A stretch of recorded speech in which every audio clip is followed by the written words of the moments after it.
It's time for another episode of the Global Meditation Podcast. This weekly show features explorations of spiritual and paranormal topics with a focus on bridging the physical and metaphysical, bringing deeper meaning to our individual and collective lives. And now here's your host, Darby Miller. Hello and welcome to part one of our initial two-part interview with Matthew Roberts. Matthew is the author of the book Initiated, UAP, Dreams, Depression, Delusions, Shadow People, Psychosis, Sleep Paralysis, and Pandemics. You can find Matthew's book at Amazon.com and both the paperback and Kindle versions. I'll go ahead and read a brief bio found on the Amazon page for Matthew's book. In 2015, Matthew Roberts was a U.S. Naval service member stationed aboard the USS Theodore Roosevelt.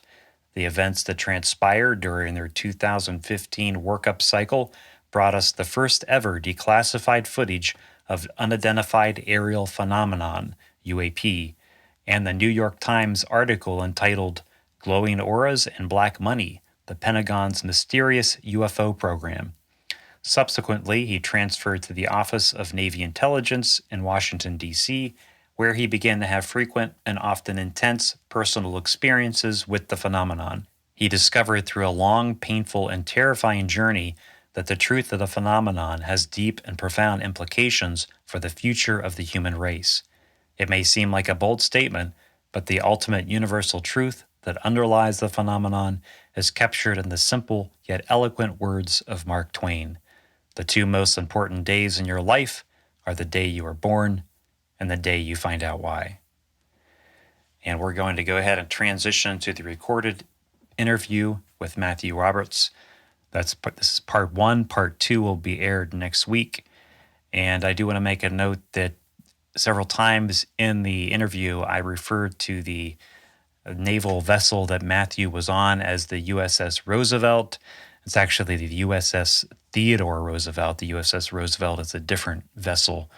Matthew was aboard the USS Theodore Roosevelt, which is when the initial videos were captured of these UAPs in 2015.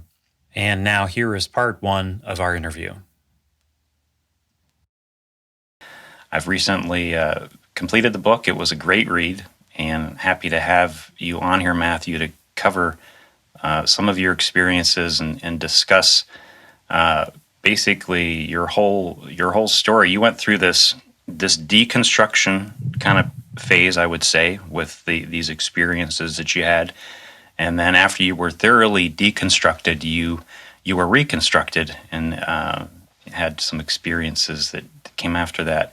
Can you get into some of the beginning aspects of your story that started in your time with the at the USS Roosevelt when these sightings first occurred? Yeah, sure. So, I spent a total of 16 years in the Navy. I worked as a cryptologist, which is kind of like a subset or a specialty within intelligence. And I was stationed on board the Theodore Roosevelt in 2015 as a cryptologist, and we were doing our workup cycle, getting ready for deployment, and then this happened. And for me at the time, I kind of had this inexplicable emotional reaction to it that I didn't really understand it. At the time, I thought it was just nonsense or paranoia. But I had this, feeling that they were there for me, or that they were going to come get me, or, I just, when this was going on, I had this, just sinking feeling inside me. And, I was unable to eat for a few days. I just felt very uneasy. I wasn't sleeping well. So it was very, kind of odd thing to be someone who was a non-believer. I never believed in any of this stuff at all. Right? UFOs and Yeah, none of it. It wasn't something that interested me. It wasn't a topic I read about or was looking into. In fact, if I was flipping around on the TV and I saw a UFO show on, I kind of would roll my eyes and change the channel, Oh, wow. Okay. So, when suddenly, this is happening and, you're in a skiff. And that's exactly where I was the first time I saw this gimbal footage and the go fast footage. And, it suddenly just became real. Suddenly it was like, well, I guess this stuff about, flying saucers and aliens, maybe that's real. I mean, it was just very shocking. How soon after the videos were actually shot, which I think it was in 2015, did you actually see them? I think it was like the next day to 2 days. Okay. So there was a friend of mine who worked more closely with the pilots in another part of the ship. He worked in Civic, which was the Carrier Intelligence Center. And so he kind of heard about this in there because there were pilots that would come in there for briefings and debriefings. This was a standard thing. And so he became aware of this, and then he came into my space as we were waiting for our grade for the end of this workup cycle. And he said, "Hey, check this out." And so I went to my computer and I pulled it up, and I was just like, wow, no way is this happening.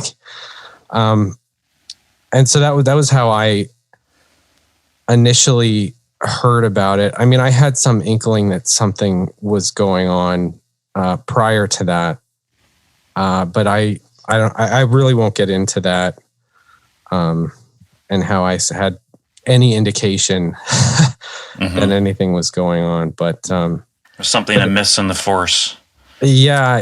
I knew something had happened because we were sitting there waiting for our grade, and usually it's not like they come in fairly shortly after, they stop the running of scenarios and that the Com2X is finished. Cause they've been there the whole time. We've been working on this for a month. They kind of know, what we've got down and what we don't. And so there's not a whole lot of time between the end of that and then your evaluator comes in and tells you how you did, Okay. And this time there was a delay in that, and I didn't know why. And then, of course, when he came in and said, "Hey, check this out," I was like, there's something's going on here. Mm-hmm. And you had access to that video pretty much whenever you wanted to watch it. And I recall from the book, you were looking at it quite a bit, to the extent that people were around you were saying, "Why are you looking at that again?" Yeah. Kind of a thing. Yeah. I mean, I pulled it up several times after that, a lot actually. And even on our subsequent deployment, it was still on our systems. So, we're headed across the pond and through the med, and some of my guys came in behind me as I was sitting there at my station, and they looked at the screen and they're like, "Are you watching that again?" Mm-hmm. And I was like, "Yeah, how do you not think this is the most incredible thing you've ever seen?" And they just kind of rolled their eyes and walked into the back. But of course I was watching it over and over again because I had this reaction that other people did not have. It was very strange. You had a feeling that they were there for you, that somehow you were responsible for it, or... Yeah. And, I at the time I thought, well, this is nonsense. I'm just going to get that out of my head right now, because why would they be here for me? You know what I mean? Mm-hmm. Like, who am I? I'm nobody.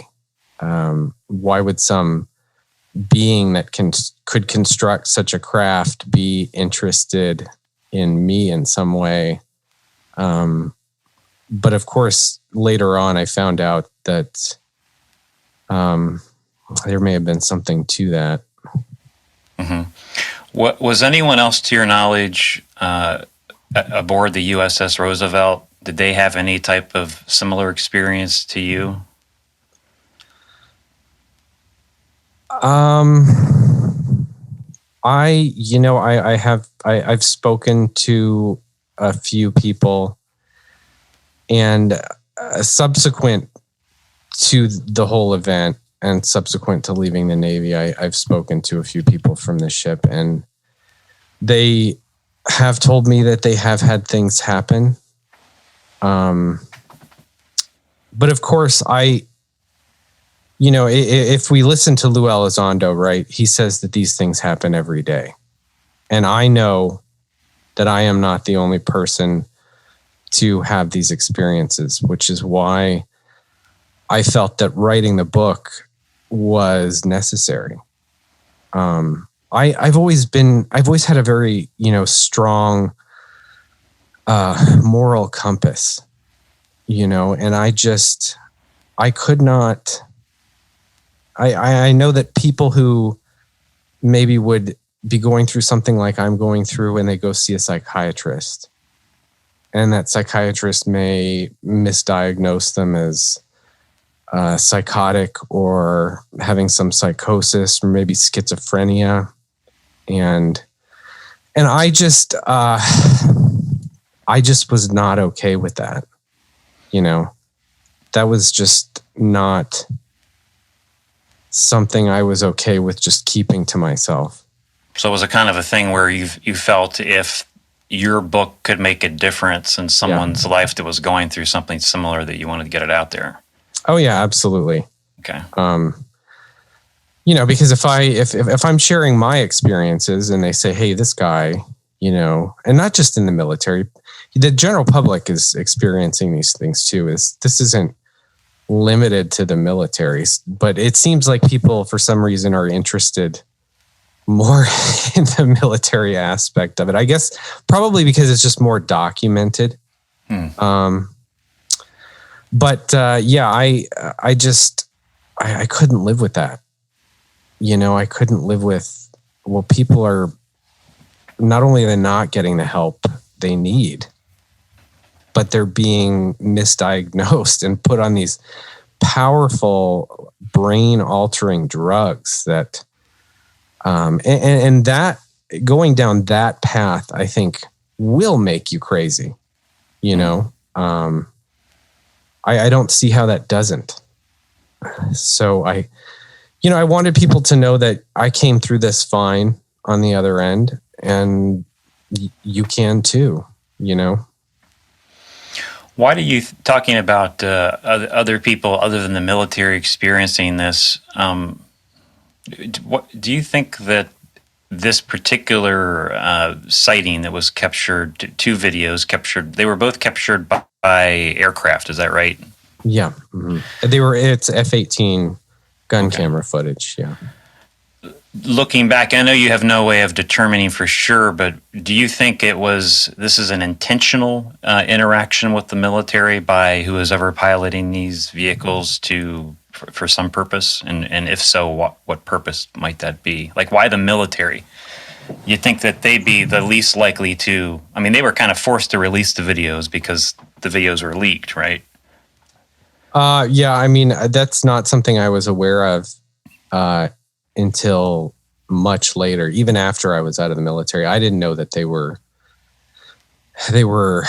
leaked so much. But I guess since all of this has happened, Lou Elizondo and Chris Mellon in particular has stated that they were the source of this. So and insofar as this being intentional, was it an intentional thing? I think absolutely. I don't think they make mistakes. when you're as intelligent as that, you're not making mistakes. So I think that this was absolutely on purpose. It had a purpose. I think it served that purpose. I suppose if there was a possibility of the video eventually becoming public and the Navy saying, yes, it's real and we don't know what they are and we're looking into it, there's some, what's the right word? The having the military admit this has some weight. So if these beings have some kind of a desire for some level of disclosure or a lifting of the veil, so to speak, maybe a military as well as other contacts would be a good way to go, because there's some authority there, at least in terms of how the public perceives it. Maybe that's part of it. Yeah, it could be. My interpretation of these things is very, very deep. And I'm not sure how deep down the rabbit hole you want to go, but something that I noticed in my experience is that a lot of these experiences, to include dreams, they're allegorical, right? And so what they're dealing with is the allegory of these archetypal structures in the psyche. So one of those archetypal structures is the warrior, right? So if you are acting as an extrovert, right, in that you are projecting this warrior archetype out on the world out there, rather than internalizing it as necessary, you would build a military. That's the externalized manifestation of the warrior archetype in the psyche. And so for them to show up at such an event kind of speaks to this allegorical idea that you're supposed to, like, they're acknowledging the warrior archetype, if that makes any sense. Mm-hmm. And they're saying, we're here, we see what you're doing, and we're physically manifesting, just like you are physically manifesting the warrior archetype. Mm-hmm. But when you retreat within, that warrior archetype becomes something else entirely. It becomes internally deconstructive. I'm not sure if I'm going too deep into the weeds here. Well, you talk about these archetypes in your book, and I think that your introduction to these four archetypes, which are the warrior, the lover, is it the magician? The magician and the king, yeah.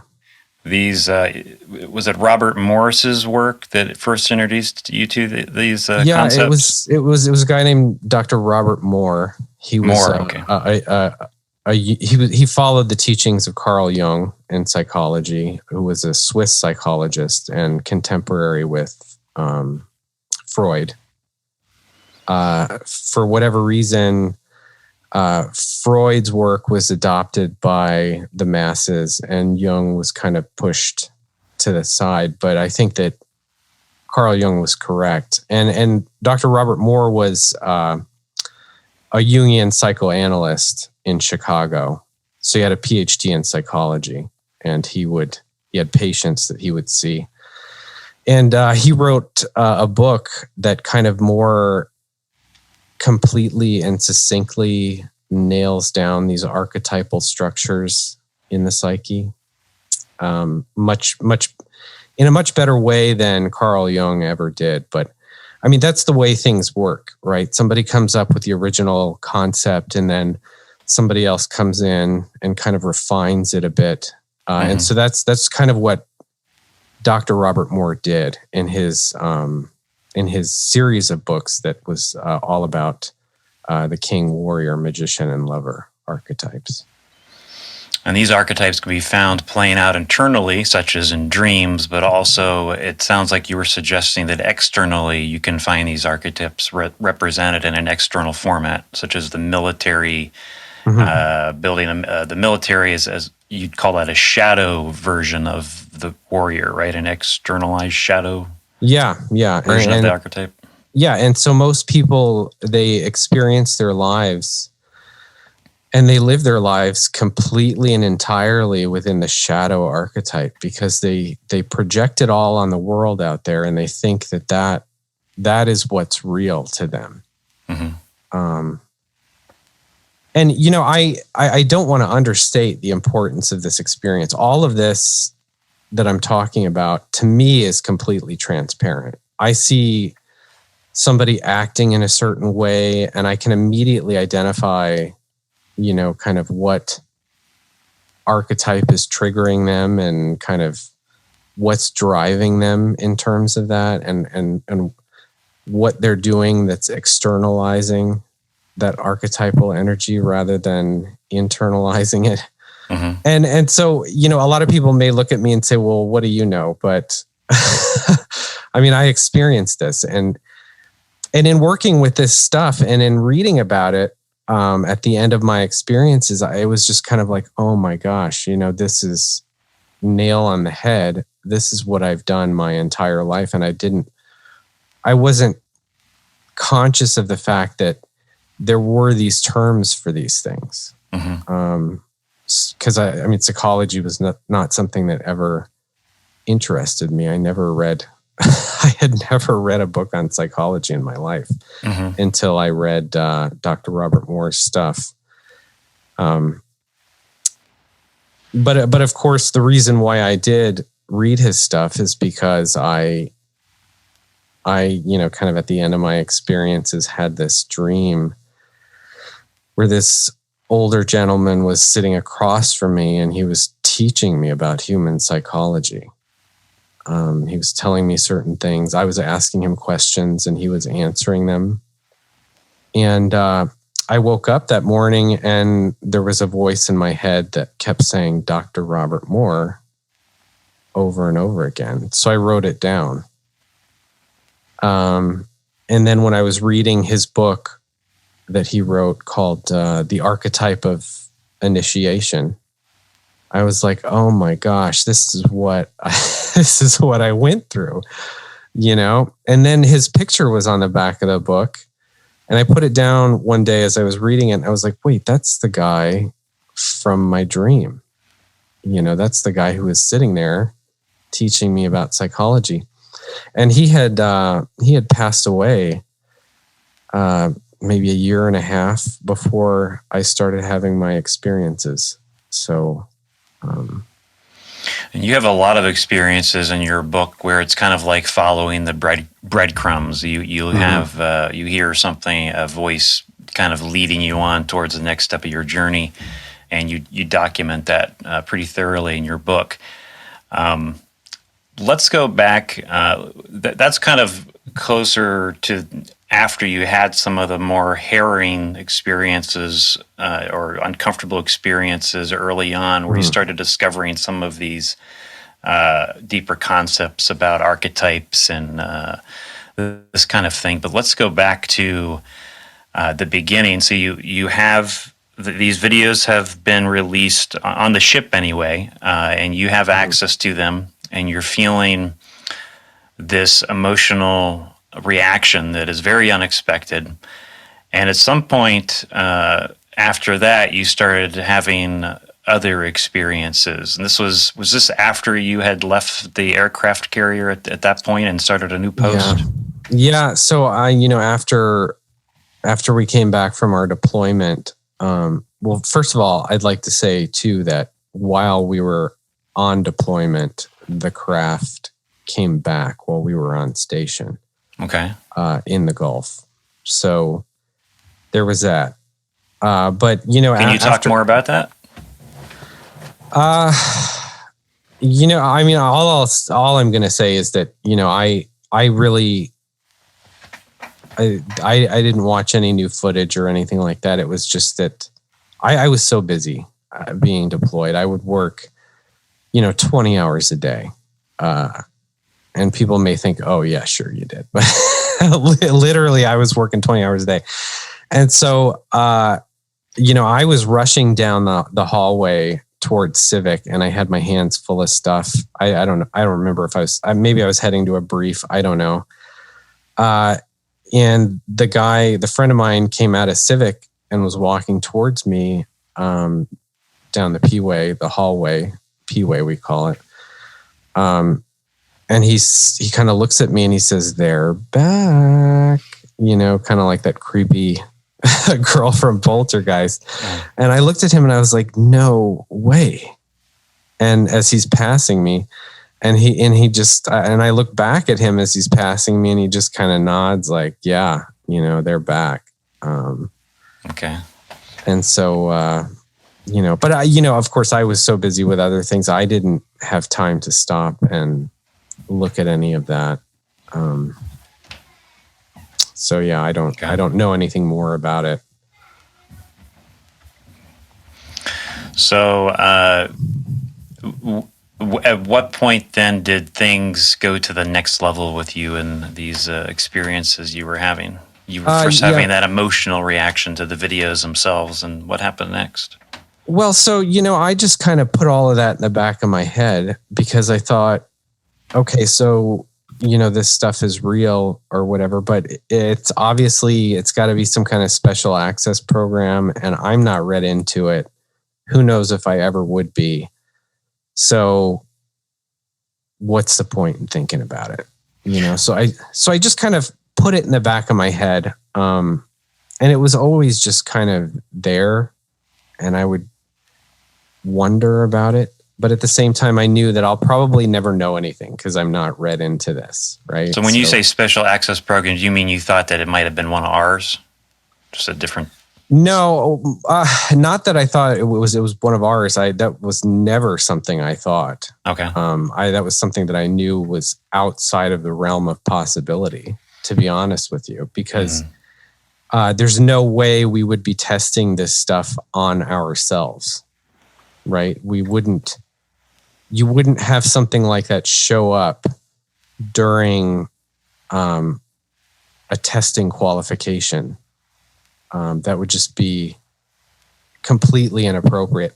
Not only would it be inappropriate, but they came back when we were on station, right? And if you're I've been a part of kind of these testing types of things before, and they'll warn everybody ahead of time and say, "Hey, you're going to see X, Y, and Z while you're doing this. This is testing. It's normal. Don't worry about it." So that everyone is aware of what's going on, right? But if you're you can't do that and not kind of have that deconfliction. You have to let people know. Otherwise, you're going to have, these crazy reactions to things. And further, when you're on station, right, and you've got jets that are now taking off that are armed, that becomes very dangerous. You've got jets taking off that are armed, and they don't know what these things are that are flying around. So the thought that people would think that that's some kind of even a possibility to me just blows my mind. That does not happen. Okay. It doesn't happen that way.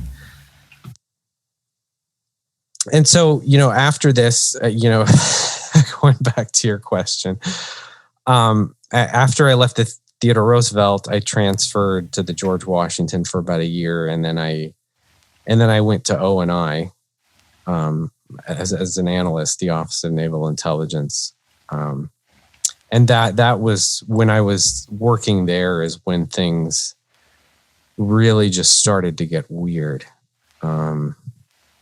very weird. How long after after you left that things started getting weird? It started getting weird as soon as I got there. It was just after I checked in. And looking back on it, it all kind of makes sense to me now. But just after I got to O&I had a near death experience.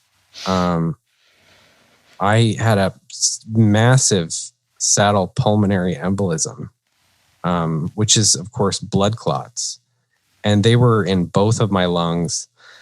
The doctors told me they were in the primary, secondary, and tertiary arteries of both of my lungs, and they didn't know how I was still alive.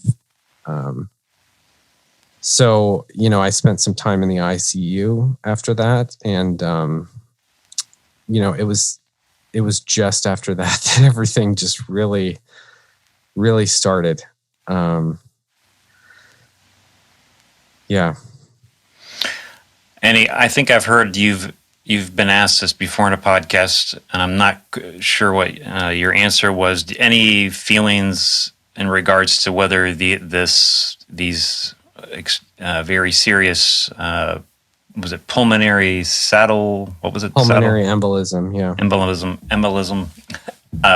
If they were caused by the UAPs at all, or somehow related to that phenomena. I really don't know.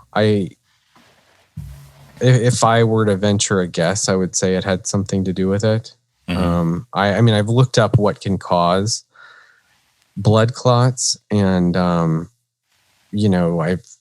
radiation sometimes can cause them. Exposure to radiation, so can exposure to high altitudes, and there really was no explicable reason as to why I should have gotten them. Mm-hmm.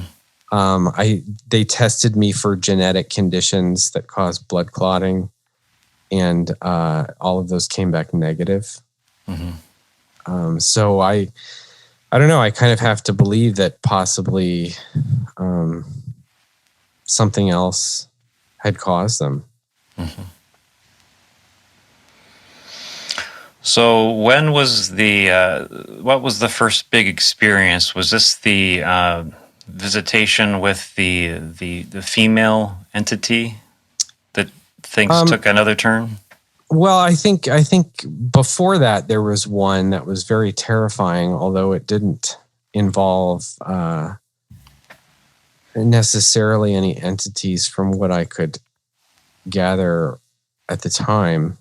But I was almost medically discharged from the Navy because of these blood clots. And I had expressed my interest to go ahead and stay in the Navy because I only had 4 years left till retirement. And so, that would have been kind of a dumb thing to have happen.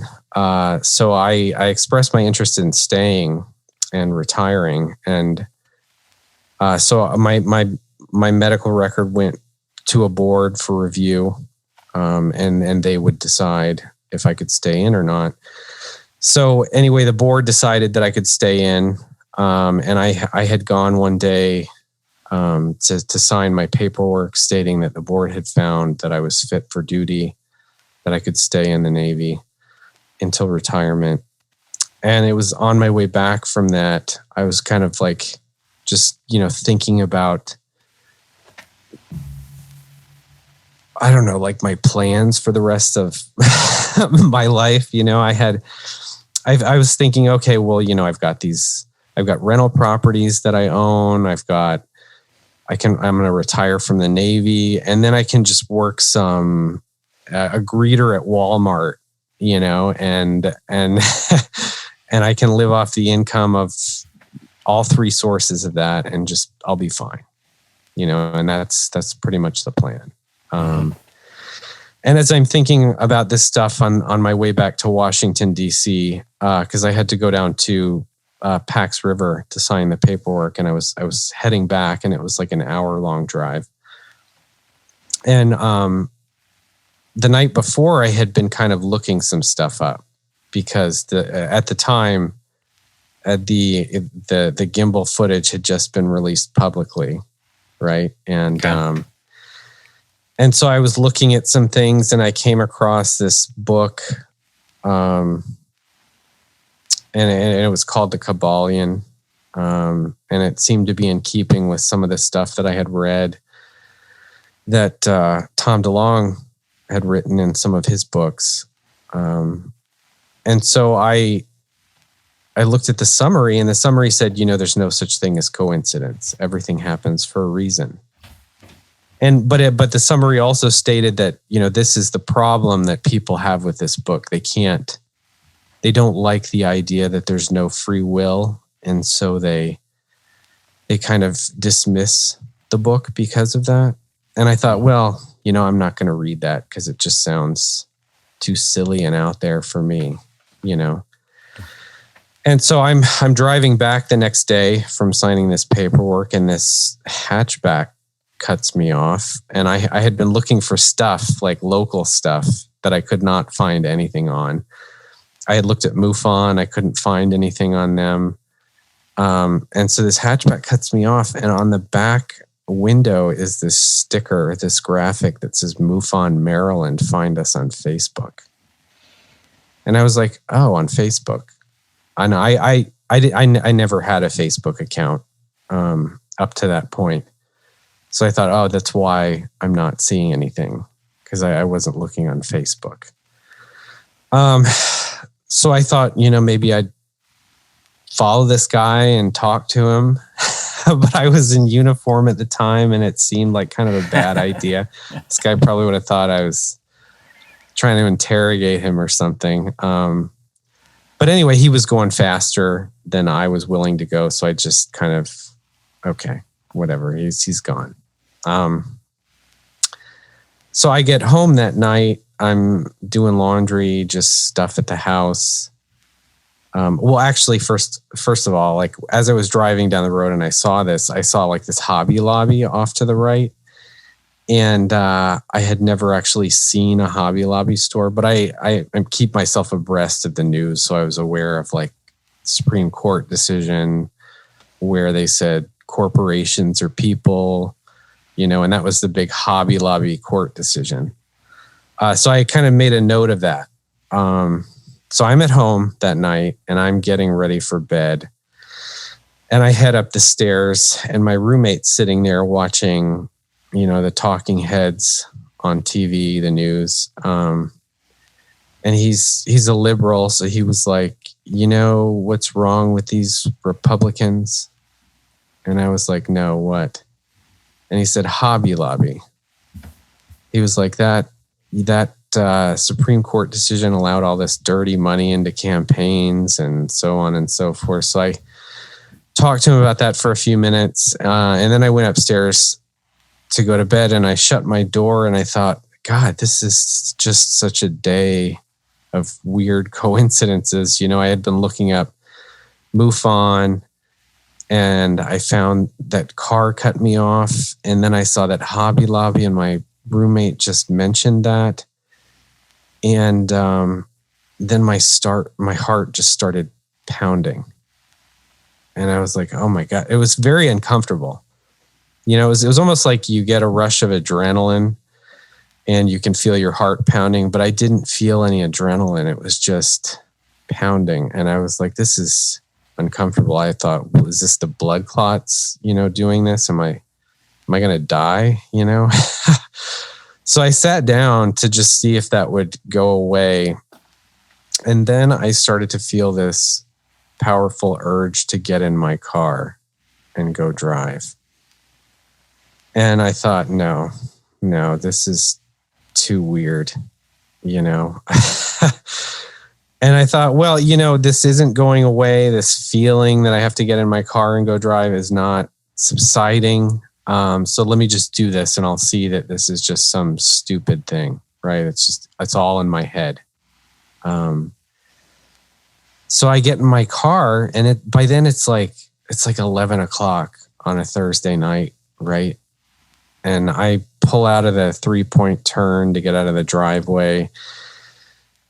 And I stop there and I think, I can't do this. It's 11 o'clock. I have to get up and go to work tomorrow. This is crazy. If I give into this, it's never going to end, So I thought, well, I'm just going to pull in and go to bed and forget it. And just as I thought that, I felt this kind of electrical shock just shoot through my body.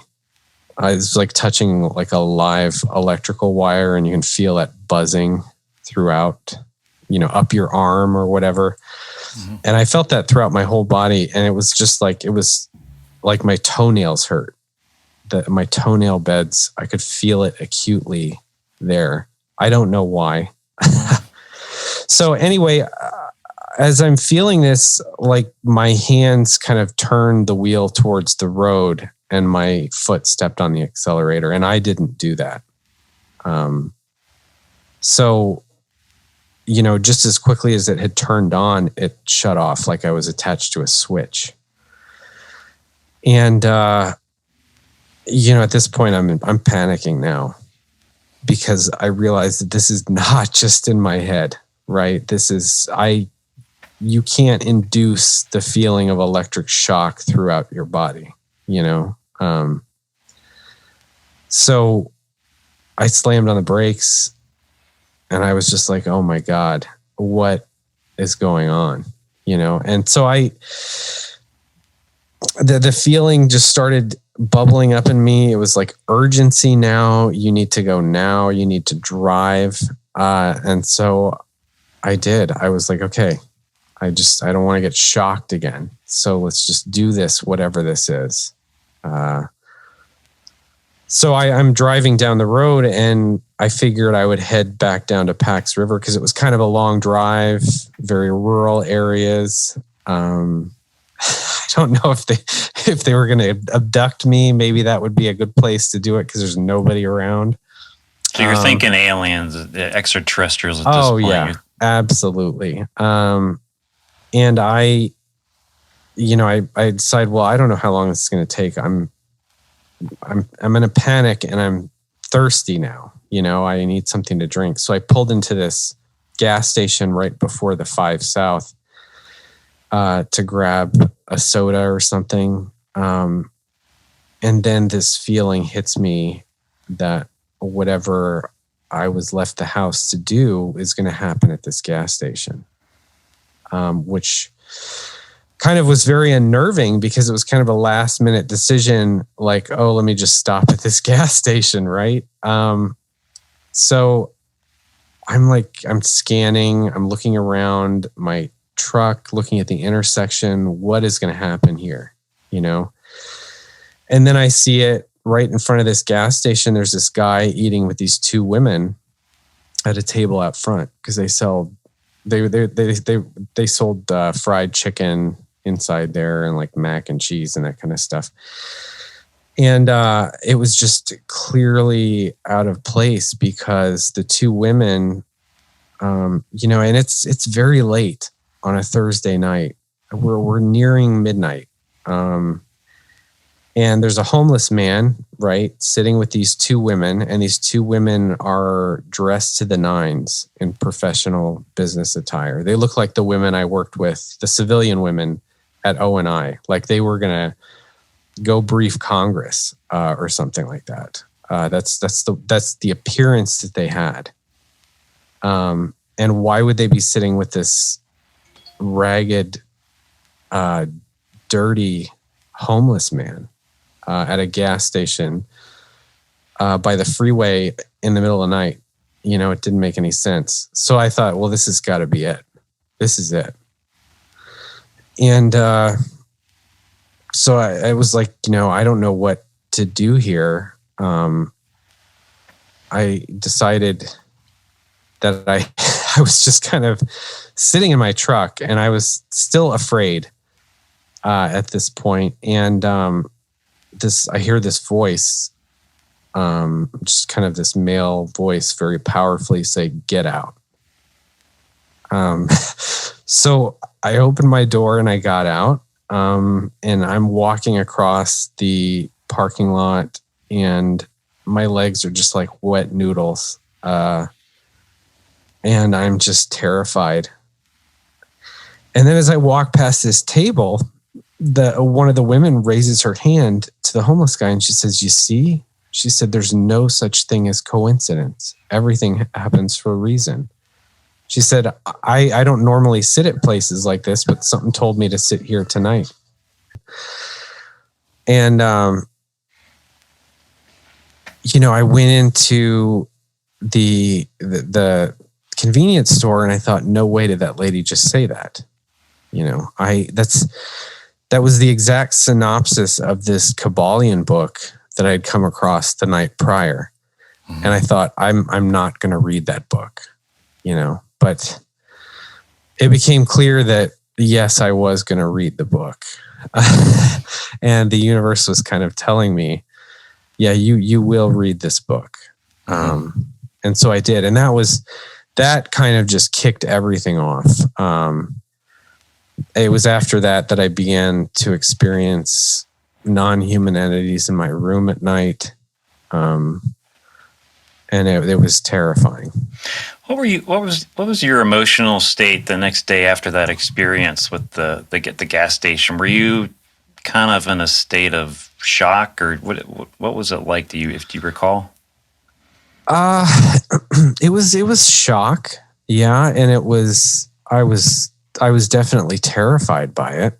I mean, how could such a series of coincidences have just fallen into place like that? I think people refer to them now as like synchronicities. But that was something that I was completely unfamiliar with at the time. I just knew that this had lined up perfectly, and to me that was terrifying, because it should never have happened, right? If the universe is what I thought it was at that time, this is something that would not be a possibility, that things could line up this way. And how long was this? The sightings that were recorded in 2015. When was this roughly? So this was just after the New York Times article and the footage being released. So this was probably late. What was that? Late 2017. Yeah, 2017 sometime. Okay. Yeah. So things went to the next level at this point. You had you had already been, since looking at these videos for the first time on the USS Roosevelt, you were already driven to start seeking out answers. You were reading Tom DeLonge's books. Yeah. And some Jacques Vallée. Okay. Yeah. And my reason for doing that was just because TTSA had come out, right? And so the analyst in me was saying, okay, there's some people in the government that are involved in this organization, TTSA, right? And so let's drill down on that and see if any of these people have written books. So I also had read Colm Kelleher's Hunt for the Skinwalker at this point. So I knew that there were some weird things about it. I don't know that I necessarily believed it. So it was, it wasn't really real until it started happening to me. And then, of course, you become familiar with what they call high strangeness, and that was the next experience. So I read this book, The Kybalion, and it gives like these 7 universal principles that govern the universe, basically, and how those relate to the mind. And I kind of got it. I kind of didn't, and I read it and reread it several times. And it was a little unsettling, to be honest, because it talks about, how the universe is a creation, right? And it calls it a mental creation from the mind of one, which I think you've done some podcasts on Ra, the Law of One, which is kind of a similar. It's the same concept that everything is just one thing, right? And that people refer to that one thing as God, or they have in the past. And so I was an atheist, and so it was very hard for me to wrap my mind around that. I mean, it was just, this was not stuff that I believed ever. And yet I couldn't dismiss the mechanisms by which I came to be reading this book, And so I thought, well, this is, everything in this book has got to be true. If all of this stuff kind of, in a paranormal way, just kind of lined up to make sure that I would be sitting here reading this. And that was very unsettling. And I thought, well, I don't know if this is something I'm learning here. I'm learning something. And so I've read the Kabbalion now, and I thought, okay, I'm ready for what's next. Which, of course, I was not in any way prepared for what happened next at all. So I was in bed one night. I had gone out with some friends from work. I think I don't know if we went bowling maybe or something like that. And I had forgotten to bring a change of clothes, civilian clothes, with me to work. So I ran home to change, and I didn't like what I had on. I changed my shirt and I threw it over my closet door. And I never do stuff like that, but I was in a hurry.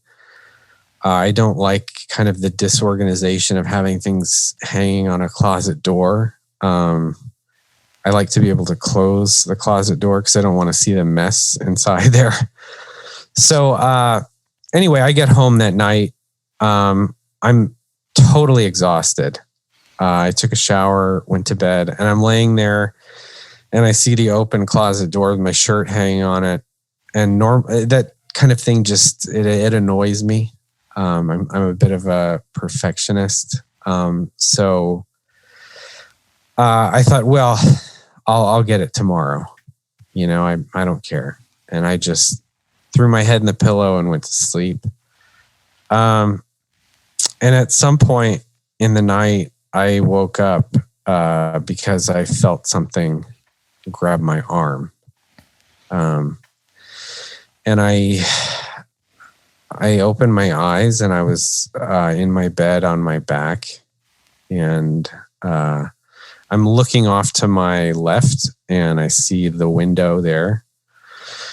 And I the window's going blurry. Like I can no longer see the detail in it anymore. And I thought, my eyes are going blurry. So I went to try to raise my hands to my face and wipe the sleep out of my eyes, and I couldn't move. My hands just kind of flopped there, and then I was like, well, I woke up because someone's grabbing my arm, and I can still feel that hand on my arm. So I kind of fought to turn my head to the right to see who was standing there. And by the time I turned my head to the right, everything was just a blur. Everything was blurry. All I could see was the outline of this head, a torso, and two arms kind of standing over me. And it was like a shadow. I couldn't make out any detail. And I'm looking at this and I thought to myself, I should be terrified right now. There's someone in my room in the middle of the night. I can't move. They've got their hand on me. This is crazy, but I wasn't scared. I don't know why. I wanted to ask you about that because throughout your experience, you are in a state of terror. I mean, throughout, the however many months this goes on. But in this moment, you were not. Where you, as you say, you should have been. If you're going to be in terror at any point, this would have been one of them. Right. Do you think that it's possible that there was some, and when we read in UFO literature and contact experiences, these beings tend to have some kind of a way that influence our emotions and put us in some state of calm. Do you think that might have been what was going on? Yeah, I think so. I think that's probably absolutely the case, and I think that's done for safety, really. Mm-hmm. I mean, for theirs and for ours, because I mean, you can have some really bad reactions to this stuff in the moment if you were allowed to. Mm-hmm. And so I think that maybe it's safer that we don't have that ability at that moment. It's like taking an animal to the vet, being sedated. Yeah, right, exactly. Yeah. I wanted to ask you about that because later on you make a distinction. There's some point that you decide to let go of fear. Mm-hmm. You reach a point of exhaustion, but that's not what was happening in this experience. It was a little too early. There was something else that was causing that calmness. Oh yeah. It was too early for that. And it was just kind of inexplicable as to why I was so calm, and like I said, I remembered thinking at the time I should be terrified right now. Mm-hmm. But I'm not, and so, I'm looking at this shadow figure standing over me. And as I'm thinking about how I'm not terrified, all of a sudden, like my room starts to light up in like this golden light. And it seems like to be coming from the back of this shadow person standing over me. And it just kind of slowly lights up, and then it becomes like blinding. It's so bright. And then I kind of look up towards the head of this thing, and this light organizes just into these like rays of light coming out of its head. And I'm looking at this and I'm not terrified, but I'm thinking to myself, what the hell is going on? This is strange. And so I'm watching this, and all of a sudden a face appears over where the face would be of this entity. And then it starts flipping through different images of people that I know. And it stops on an ex of mine from like 20 years earlier. And I start to lose consciousness. I, fall back asleep. And I'm having a dream. And it's a sexual dream with my ex and I. And it was an odd dream because it was like me and my ex, and there was nothing else. There was no ground, no nothing. It was just me and my ex, and that's it. And it was just pure blackness all around us. And I started to come out of that dream, and I woke up, and I'm back in my room, and I can see that there's a female on top of me, and my hands are on her thighs. I can feel her skin, and it's not like human skin. It was like much thicker. I could feel that it was thicker than normal human skin would be, and it was blue. She had blue skin. It was kind of like a baby powder blue. And I start like scanning up towards her face to see her face. And I could see she was wearing like this tube top that had like this zigzag red and silver pattern on it. And then her face was just a blur. I couldn't see it. I don't know why. I could see that there was like this large black mass kind of around her head. And I thought, I don't know what that is. If she's got a large amount of hair or something, or maybe that's technology. But in any case, she wasn't going to let me see it. because it was just blurred. And this isn't like something that I recounted later. I remembered at the time, wondering why can't I see her face? Why is it blurry?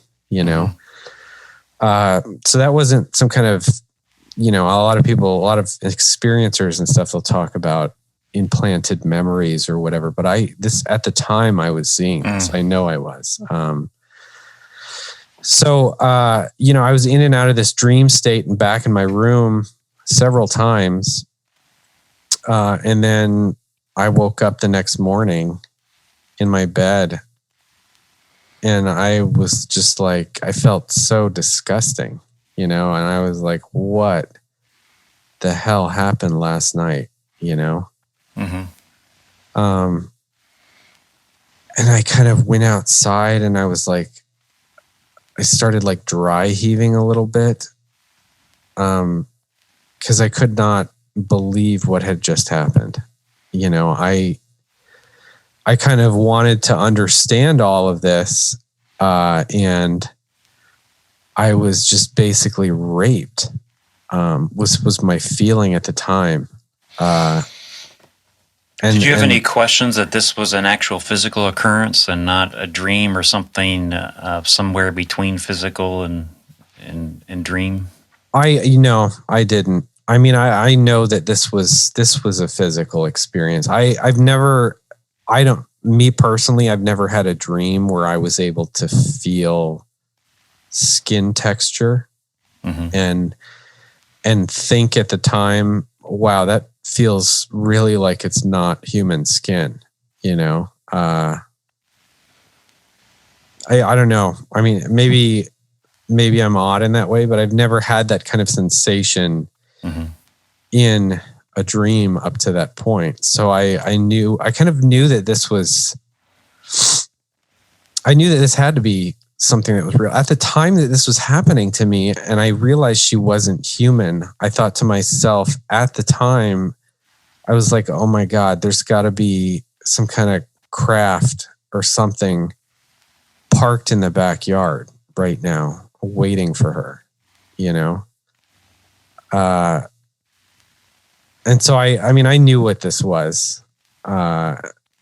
And I knew it was real too. But that was the thing that really bothered me about it, because I felt violated, but at the same time I thought to myself, why? Why is this happening?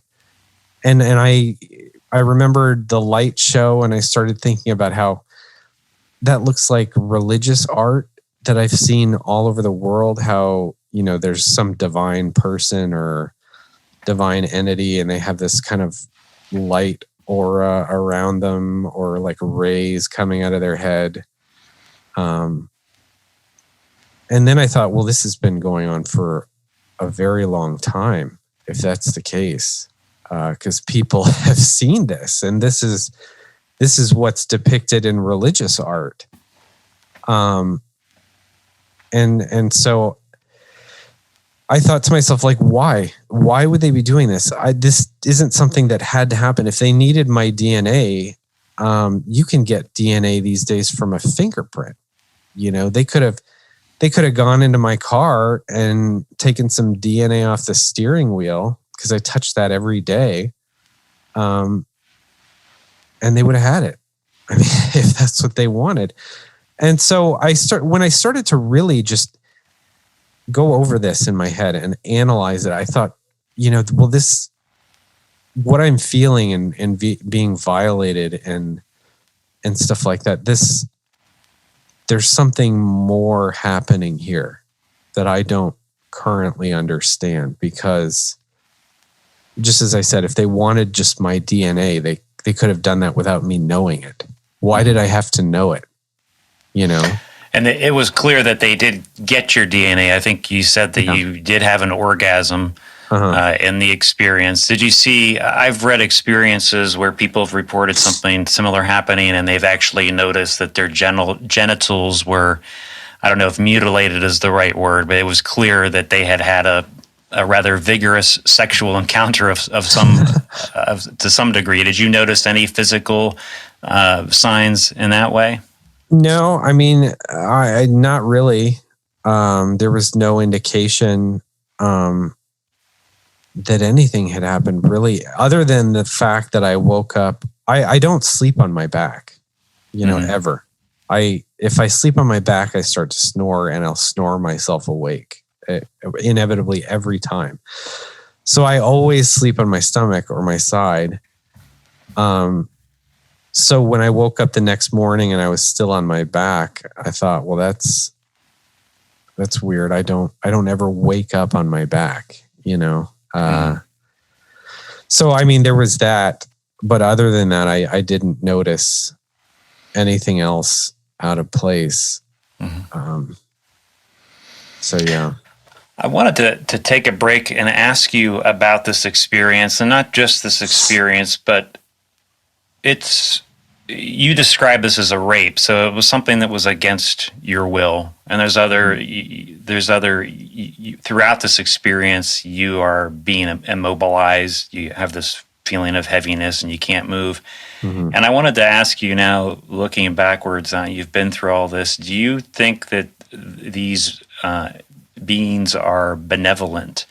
And more to the point, how do you resolve these two juxtaposing roles, where you have, on one hand, you have this being that's raping you, but then it seems to be, I guess you could call it like an emissary of initiation, like this is ushering you into ultimately this spiritual experience.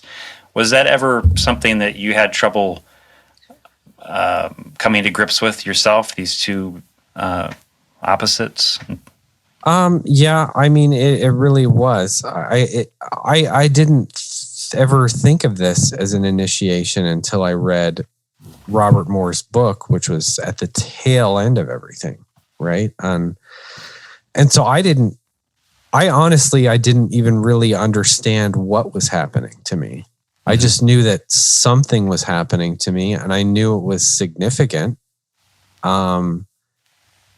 But the extent or the outcome of that was a complete mystery to me. I didn't know where it was going. So I did have a bit of difficulty reconciling that, but at the same time, I'm a very curious individual. So I kind of tried to. My whole philosophy about life is that my thoughts and my feelings have to be reactions that are very well thought out. And so I started to look at this and say logically to myself, okay, so they could have gotten my DNA from anywhere. They chose not to. This was some kind of something, this was on purpose. And so what is it telling me?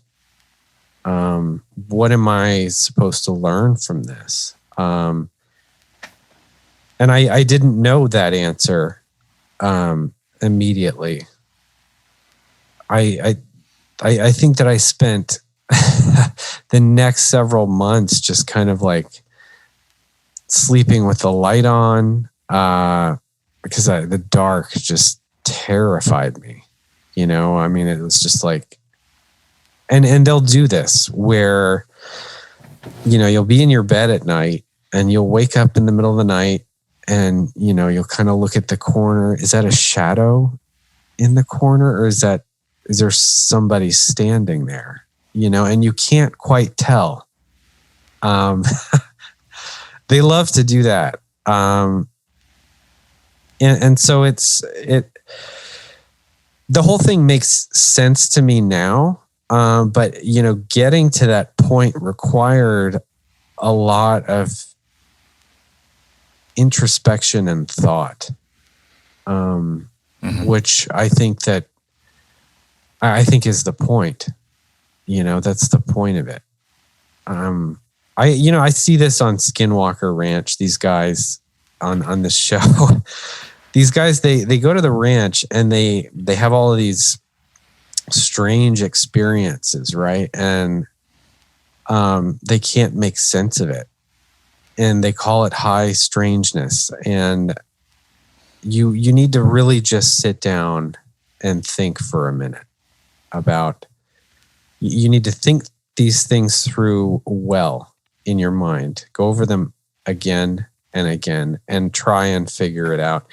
Because I watch that show and I can see this whole allegorical thing happening there on the ranch where it's telling them, hey, look within, and that's the allegory of the experience that they have. But they go back inside their control center and they're like, well, who knows, what's going on here? And it's like the phenomenon over and over and over again is telling them, look within, with all of these experiences. There's one guy, he's holding a compass, for example, right?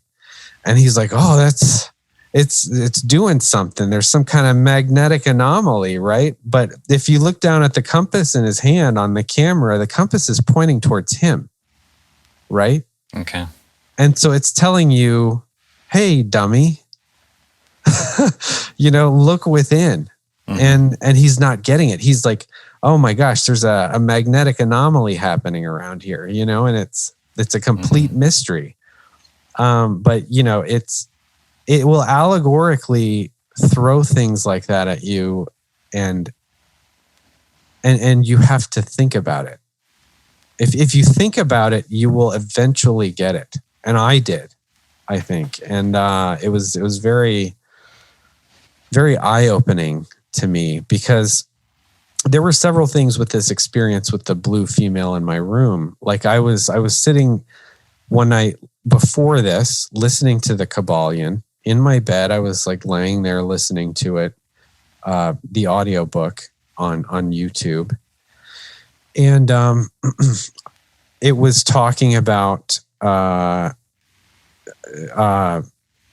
creativity and generation, right? And this is one of the laws that govern the universe. And I was thinking to myself, creativity, human creativity of the mind, and I'm looking at the trim in my room and I thought, that's kind of correct, because somebody, had this idea of this trim in their mind. They went to a tree, they cut it down and they carved it out and they created that, and it first was a mental conception.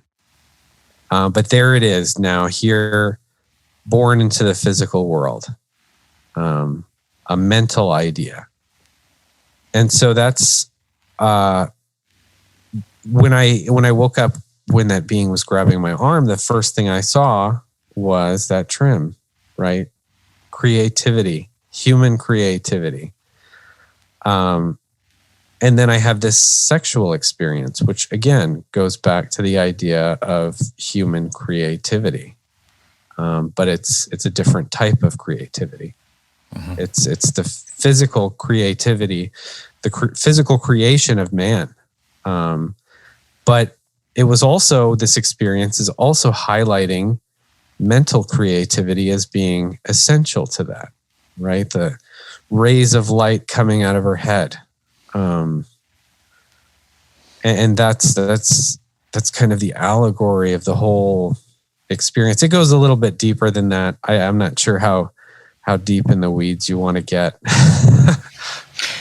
Well, you it took some time for you to think this through, and mm-hmm. you started to see an underlying meaning behind it that I guess eventually took you from feeling like a victim, someone that had been raped, to right. to what? What was on the other side of that for you? You weren't a victim. You were. Right. Yeah, and you asked the question earlier about, are they benevolent or malevolent? Mm-hmm. And I say that they're neither. That good and bad are human constructs that we've just made up in our head. They don't actually exist. Right, but if I break into someone's house and rape someone against their will, I think you and I would say that that's an immoral act, and that I should probably be put away, or I should answer for that. We should put me away to protect other people. Right. So how do we? That's one of the things that I've as I've read your story and others like it, trying to try to rectify that. Yeah. Yeah. Yeah, and the Kabbalion talks about reconciling paradoxes, right? Because there are all of these ideas such as that are a paradox. When you put it in that context, it becomes a paradox in your mind, and you have to reconcile those paradoxes. And the way that I did that is through these archetypal structures, right? So if you go into someone's room and you rape them as one human to another, what you don't understand about your actions is that you are acting out the physical manifestation of those archetypes in the psyche. That's what is driving you to do this.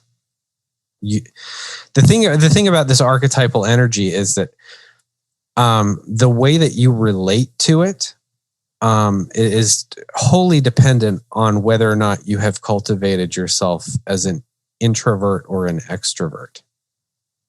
And this is also the difference between subjective and objective reality. So when you are an extrovert and you're throwing all your archetypal energy out in the world out there, you see your emotions as being born of them, right? Like, you made me angry. This is your fault that something is happening to me. And so everything lies outside of yourself, and that's what's real to you as an extrovert. And so you're throwing all of this energy on the world out there. What you're looking for is some kind of wholeness within yourself. But since you're throwing it all out on the world out there, you're not filling that void within you.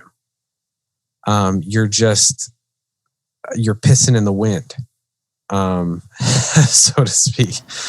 And it's destructive. It's destructive for the world. Mm-hmm.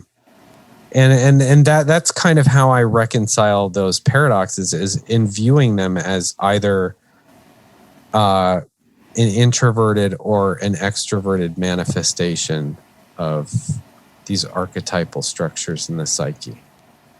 Right. Well, I think I hear what you're saying.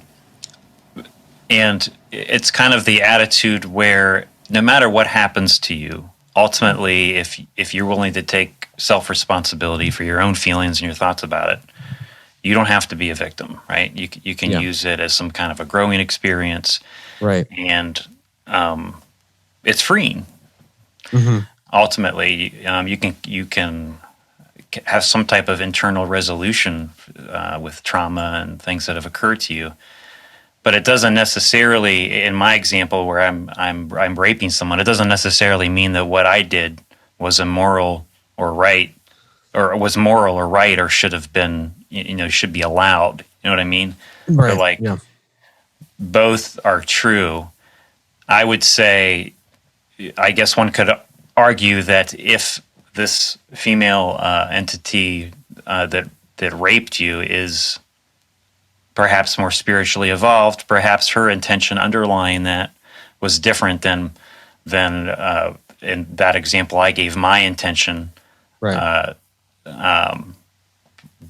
But then is viewing entities, these experience or stories where they're raped and semen or eggs are extracted, and viewing, you come to grips with that by saying that it's serving a higher purpose of some type, or I agree to it, possibly pre-incarnationally I agree to it. Is that just rationalizing the experience to come to grips with it? Does it really make the entities that do this morally absolved? And I don't know.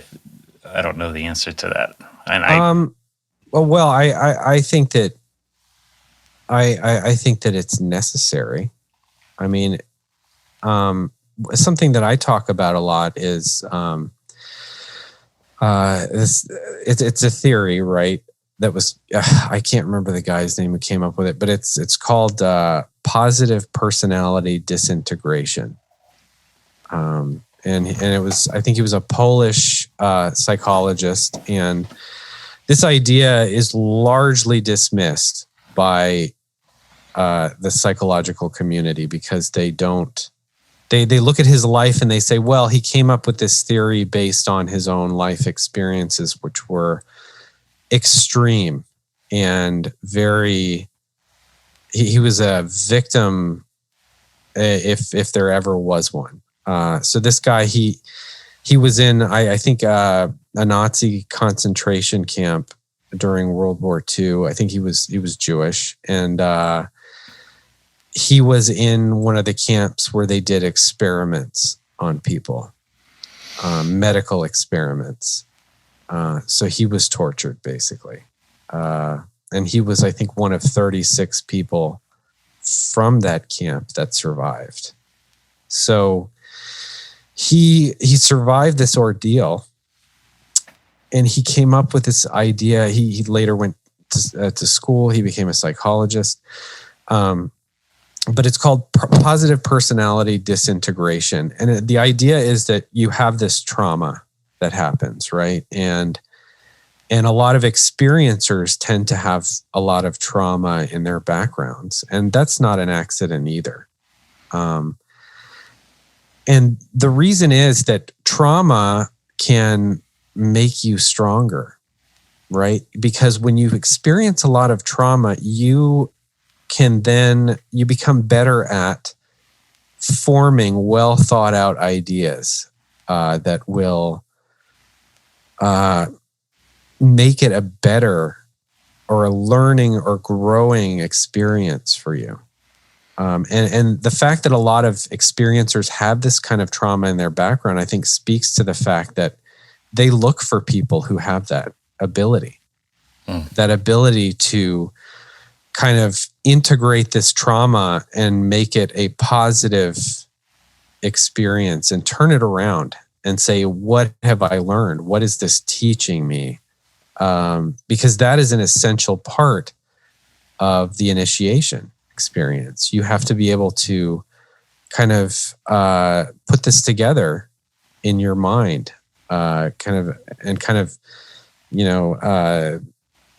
matriculate things correctly. And people who have experienced trauma in the past are better at doing that than people who have not. Mm-hmm. So it would make you more ripe for this experience. Mm-hmm.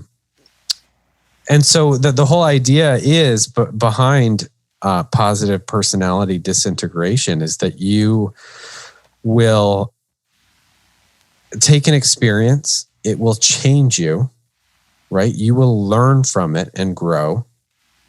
And that growth and learning may be something that is very unpopular with the general public, right? It steps outside the bounds of what is socially acceptable and normal. But you, having been through this experience, you think, well, I don't care if the general public thinks that way. I think that way. And I've thought this out in my head, and I have come to the conclusion that X is true, regardless of what anyone else is saying. And so you use that to then begin to build a certain type of personality. And something that I recognized early on in this, after all of this experience ended for me, was that, I was in a room I think it was on Clubhouse or something, and there were 6 of us in the room. 3 of us were experiencers. And somebody asked about, well, what personality type is everybody in this room? And the 3 experiencers, we were all INFJ personality types. And I don't know how much you know about INFJ personality types. INFP. Yeah. And all experiencers generally are these IN type personalities. And INFJ just happens to be one of the rarest in the world. I think it's less than 1% of the population.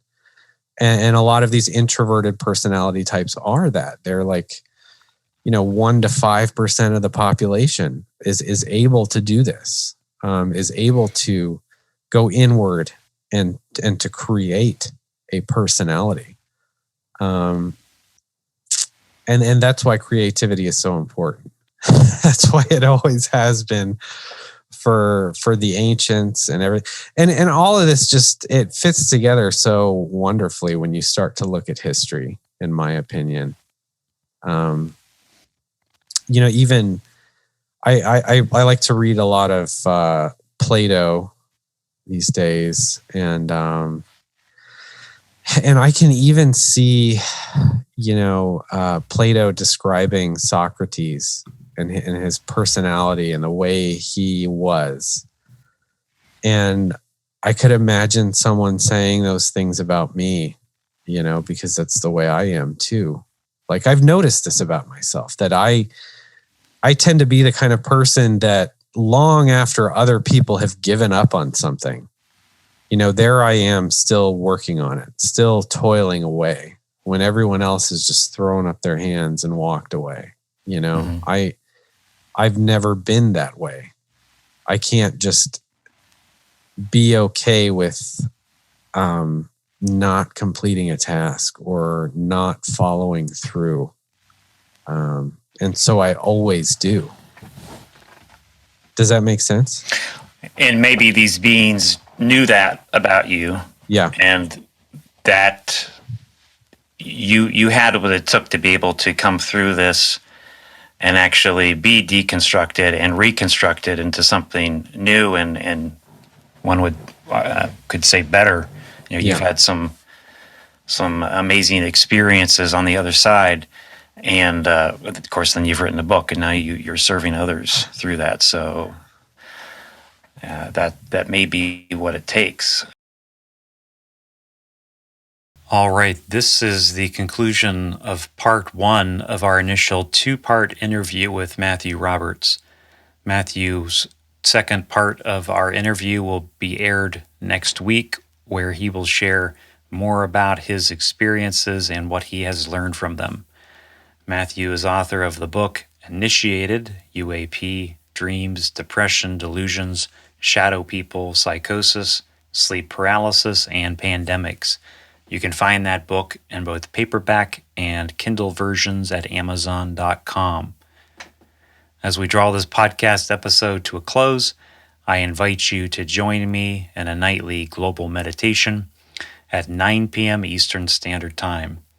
I do around a 10-minute meditation where the intention is to be a vessel or channel of love and light, of source energy to support the earth and humanity at this time. And the idea is that you drop down into your heart and just allow yourself to be in a state of beingness as you witness the earth and humanity. I like to feel that I'm connected to the energetic gridwork of the earth, connected to other meditators all around the planet, and together we are breathing in love and breathing out love in a state of oneness, of unity. I try to do this meditation every night around 9 p.m. Eastern Standard Time. I do miss some nights, but I do think that it would be fulfilling if we had a group of people that listened to the podcast and wanted to take part in the global meditation. If you feel drawn to it, go ahead and join us for around 10 minutes or so at 9 p.m. Eastern Standard Time. If you have taken part in the meditation, we'd love to hear from you. You can drop a comment at globalmeditationnetwork.com on the meditation page, or better yet, go to our Facebook page and join our Facebook group and drop a comment there and let us know that you're joining us. Also, let us know how you enjoyed today's podcast episode and if you have any suggestions for future guests. All right, that's all for now. We'll see you next week for part 2 of this very interesting conversation with Matthew Roberts. Until then, have a great rest of your day.